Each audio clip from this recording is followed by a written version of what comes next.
जय हिंद दोस्तों, नमस्कार। कैसे हैं आप सब? नीरज एग्जाम पॉइंट में आपका स्वागत है। दोस्तों, अगर आप वन डे एग्जाम की तैयारी कर रहे हैं तो यह वीडियो आपके लिए बहुत ही इंपॉर्टेंट होने वाली है। वीडियो में बने रहें और वीडियो को अंत तक देखें। अगर आप नए हैं तो चैनल को सब्सक्राइब जरूर कर लीजिएगा। दोस्तों, आज हम केमिस्ट्री का अध्याय 1 पढ़ेंगे, जो पदार्थ और उसके घटक के बारे में बताया गया है। चलते हैं दोस्तों, देर न करते हुए क्वेश्चन की ओर। आपका पहला क्वेश्चन दोस्तों हो जाएगा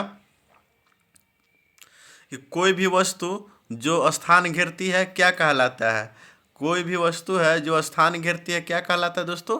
तो वह पदार्थ कहलाता है। क्या कहलाता है? पदार्थ कहलाता है। जैसे कि वायु हो गया, जल हो गया और गैस हो गया। चलते दूसरा क्वेश्चन है कि भौतिक वर्गीकरण के आधार पर पदार्थ की कितनी अवस्थाएं हैं दोस्तों? तो 3 अवस्थाएं। कितनी है? 3 हो जाएगा, ठोस, तरल और गैस। आपका राइट आंसर हो जाएगा। अगला है कि रासायनिक वर्गीकरण के आधार पर पदार्थ की अवस्थाएं कितनी हैं? तो रासायनिक वर्गीकरण के आधार पर दोस्तों पदार्थ की जो है 2 है, शुद्ध पदार्थ और मिश्रण पदार्थ हो जाएगा आपका। अगला हो जाएगा दोस्तों कि मिश्रण कितने प्रकार के होते हैं? तो मिश्रण जो है दोस्तों 2 प्रकार के होते हैं, समांगी और विषमांगी मिश्रण। कितने प्रकार के? 2 प्रकार के, समांगी और विषमांगी, याद रखिएगा। अगला हो जाएगा आपका कि शुद्ध पदार्थ को किसमें विभाजित किया गया है? तो शुद्ध पदार्थ को तत्व और यौगिक में विभाजित किया गया है। चलते दोस्तों क्वेश्चन नंबर आएंगे की ओर। आपका अगला नंबर दोस्तों क्वेश्चन हो जाएगा, तत्वों को किसमें विभाजित किया जाता है? तत्वों को किसमें विभाजित किया जाता है ये बताना है आपको। तो तत्वों को जो विभाजित किया जाता है दोस्तों वो हो जाएगा आपका धात्विक, अधात्विक और उपधातु में। ठीक है। अगला हो जाएगा कि यौगिक के किन 2 भागों में विभाजित किया जाता है ये बताना है आपको। तो यौगिक को कार्बनिक यौगिक और अकार्बनिक यौगिक में विभाजित किया जाता है। अगला क्वेश्चन हो जाएगा कि पदार्थ की कौन सी अवस्था है जो निश्चित आकार और निश्चित आयतन वाली होती है और बल लगाने पर संकुचित नहीं होती है? तो दोस्तों यह होती है ठोस अवस्था। कौन होती है? ठोस अवस्था होती है, याद रखिएगा। अगला हो जाएगा कि पदार्थ की वह कौन सी अवस्था है जिसकी आयतन निश्चित होती है लेकिन आकार क्या होता है? अनिश्चित होता है। तो जो आयतन निश्चित होता है, ठीक है, और आकार अनिश्चित होता है दोस्तों, मतलब अनिश्चित कहने का मतलब है कि निश्चित नहीं होता है। यह आपका द्रव अवस्था हो जाएगा। आपका राइट आंसर द्रव अवस्था हो जाएगा, याद रखिएगा। अगला है कि पदार्थ की कौन सी अवस्था का न तो निश्चित आयतन होता है और न ही निश्चित आकार होता है? तो दोस्तों यह गैसीय अवस्था हो जाएगा। क्या हो जाएगा? गैसीय अवस्था हो जाएगा, राइट आंसर, याद रखिएगा। चलते हैं दोस्तों क्वेश्चन नंबर आएंगे की ओर।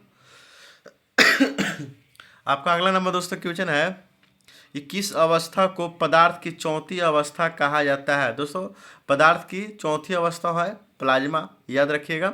अगला है कि पदार्थ की कौन सी अवस्था आयतन आयनिक गैसों के रूप में ऊर्जावान और अति उत्तेजित कण होती है? तो यह होती है दोस्तों प्लाज्मा अवस्था। कौन सी होती है? प्लाज्मा अवस्था, याद रखिएगा। अगला हो जाएगा बहुत अधिक तापमान पर पदार्थ को गर्म करने पर कौन सी अवस्था उत्पन्न होती है? तो ये होती है प्लाज्मा अवस्था। कौन सी उत्पन्न होती है? प्लाज्मा अवस्था उत्पन्न होती है, याद रखिएगा। अगला हो जाएगा दोस्तों प्लाज्मा की उपस्थिति चमक पैदा करती है। जो प्लाज्मा की उपस्थिति में चमक पैदा करती है, कौन पैदा करती है दोस्तों? तो CFL ट्यूब, याद रखिएगा। क्या? CFL tube. अगला है पदार्थ की 5वीं अवस्था किसे कहते हैं दोस्तों? या किसे कहते हैं? तो बोस आइंस्टीन के सघन अवस्था को कहते हैं, याद रखिएगा। ठीक है। अगला हो जाएगा दोस्तों पदार्थ की 5वीं अवस्था की खोज किसने किया था? जो पदार्थ की 5वीं अवस्था था इसकी खोज किसने किया था? तो सत्येंद्र नाथ बोस ने 1920 में किए थे, याद रखिएगा। अगला है कि बोस आइंस्टीन अथवा कैसे बनती है? तो अत्यंत कम घनत्व वाली गैस के सुपर कूलिंग द्वारा यानी शीतलन द्वारा बनती है। ठीक है।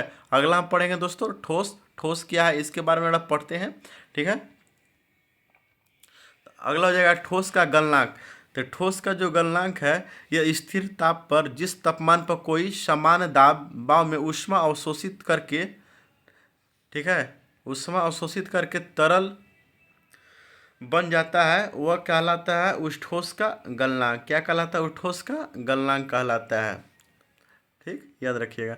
यदि शुद्ध ठोस पदार्थ के सुधियाँ मिला दी जाए तो क्या कहलाता है? ठोस का गलनांक कम हो जाएगा, यह होता है। अगला है कि यदि किसी शुद्ध ठोस पदार्थ में अशुद्धियाँ मिलाने पर उसका गलनांक क्या हो जाता है दोस्तों, ये बताना है आपको।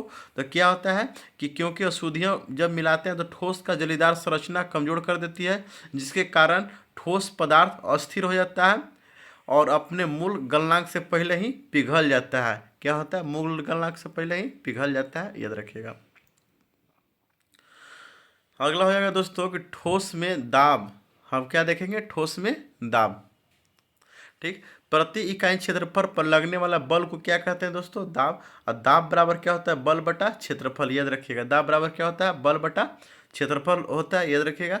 अगला हो जाएगा सतह के लंबवत किसी वस्तु पर लगाया गया शुद्ध बल क्या कहलाता है तो वह दाब कहलाता है। क्या कहलाता है, वह दाब कहलाता है, याद रखिएगा। अगला हो जाएगा कि दाब बराबर क्या होता है दोस्तों, देखिए दाब बराबर क्या होता है, एफ बटा एफ, एफ बटा ए, याद रखिएगा। दाब बराबर यानी पृष्ठ के लंबवत बल और पृष्ठ के क्षेत्रफल, यानी एफ बटा ए, इसका राइट आंसर हो जाएगा। अगला हो जाएगा कि दाब का एसआई मात्रक क्या है, दाब का एसआई मात्रक है न्यूटन प्रति मीटर स्क्वायर, या इसको पास्कल भी कहते हैं, याद रखिएगा।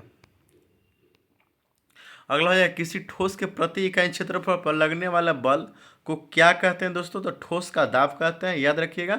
जैसे कि चाकू से किसी वस्तु को काटने पर कठिनाई का अनुभव होता है, क्यों भाई, क्योंकि धार कम होने पर उपयुक्त तो दाब पैदा करने के लिए अधिक बल लगाना पड़ता है, इसलिए। अगला हो जाएगा कि अगला एग्जाम्पल है कि भारी बोझा ढोने वाले ट्रकों का टायर चौड़ा बनाया जाता है। क्यों चौड़ा बनाया जाता है भाई, क्योंकि दाब को प्रभाव को कम करने के लिए। आपका राइट आंसर हो जाएगा। चलते हैं दोस्तों क्वेश्चन नंबर 1 की ओर। आपका अगला नंबर दोस्तों क्वेश्चन है कि गलनांक का दबाव का क्या प्रभाव पड़ता है, ये है क्वेश्चन। तो दाब बढ़ाने पर गलनांक बढ़ेगा, याद रखिएगा। दाब बढ़ने पर गलनांक बढ़ता है। अगला हो जाएगा यदि बर्फ के दो टुकड़े को एक साथ दबाया जाता है तो क्या होता है, एक साथ दबाते हैं तो क्या होता है, दाब बढ़ने से गलनांक कम हो जाता है। क्या होता है, दाब बढ़ने से गलनांक कम हो जाता है, ये हो जाएगा आपका राइट आंसर। अगला हो जाएगा कि पहाड़ पर रखी बर्फ नीचे से पिघल जाती है, क्यों भाई, क्योंकि नीचे दाब अधिक होने के कारण गलनांक कम हो जाता है। क्यों क्यों क्यों क्योंकि नीचे दाब होने के कारण गलनांक क्या होता है, कम हो जाता है, इसी कारण। अगला हो जाएगा गर्म करने पर जिन पदार्थों के आयतन में वृद्धि होती है, दाब बढ़ने पर क्या होगा, तो उनका भी गलनांक क्या होगा दोस्तों, उनका भी गलनांक बढ़ जाएगा, याद रखिएगा। जैसे कि हम देखते हैं कि मोम हो गया, घी हो गया, डालडा हो गया, नारियल तेल हो गया, इत्यादि हो गया, दाब बढ़ने पर उसका क्या होता है, गलनांक बढ़ जाता है। अगला है क्वेश्चन कि परंतु कुछ पदार्थ ऐसे होते हैं जिनका गर्म करने पर आयतन में कमी होता है और दाब बढ़ने पर क्या होता है, तो उसका गलनांक भी कम हो जाता है, जैसे कि ढलवा लोहा, बिस्मत, बर्फ इत्यादि हो गया। अगला हो जाएगा बहता हुआ हिमकंड ऊपर से पिघल कर नीचे पिघलता है, क्यों, क्योंकि नीचे के तेल पर अधिक दाब के कारण नीचे का बल का गलनांक क्या होता है दोस्तों, बल का गलनांक कम हो जाता है, याद रखिएगा। अगला नंबर दोस्तों द्रव के बारे में पढ़ लेते हैं, क्या है द्रव, ठीक है। तो हो जाएगा किसी वह स्थिर तापमान जिस पर कोई तरल पदार्थ सामान्यतः वायुमंडलीय दबाव के तहत वाष्प अवस्था में परिवर्तित हो जाता है, क्या कहलाता है, उस तरल का क्वथनांक कहलाता है, याद रखिएगा। अगला हो जाएगा दोस्तों कि किसी तरल पदार्थ का क्वथनांक पर अशुद्धियाँ का क्या प्रभाव पड़ता है, तो अशुद्धियों तरल पदार्थ को उबालने के दौरान वाष्पीकरण के लिए उपलब्ध पानी के अणुओं को कम कर देती है, याद रखिएगा। जब हम किसी तरल पदार्थ में अशुद्धियाँ मिलाते हैं तो क्या होता है, तो उस तरल पदार्थ का क्वथनांक को कम कर देगा। जब किसी हम तरल पदार्थ में अशुद्धि मिलाएंगे तो क्या होगा, उस तरल पदार्थ को क्या करेगा, कम कर देगा, याद रखिएगा। अगला हो जाएगा कि पहाड़ों पर खाना बनाना कठिन होता है, ठीक है, यह बनाना या पकाना कठिन होता है, क्यों भाई, क्योंकि वायुमंडलीय दबाव कम होने के कारण, ठीक है, पानी का क्वथनांक वहाँ क्या हो जाता है, कम हो जाता है, इसी कारण, ठीक है। द्रव का हिमांक देखेंगे दोस्तों, द्रव का हिमांक क्या है कि वह स्थिर तापमान जिस पर कोई तरल पदार्थ उष्मा ऊर्जा देकर पदार्थ में परिवर्तित हो जाता है, वह द्रव का हिमांक कहलाता है। दोस्तों अगर आप नए हैं चैनल पर सब्सक्राइब कर लीजिएगा और लाइक करना मत भूलिएगा। मिलते हैं दोस्तों अगले सेशन की ओर, तब तक के लिए जय हिंद।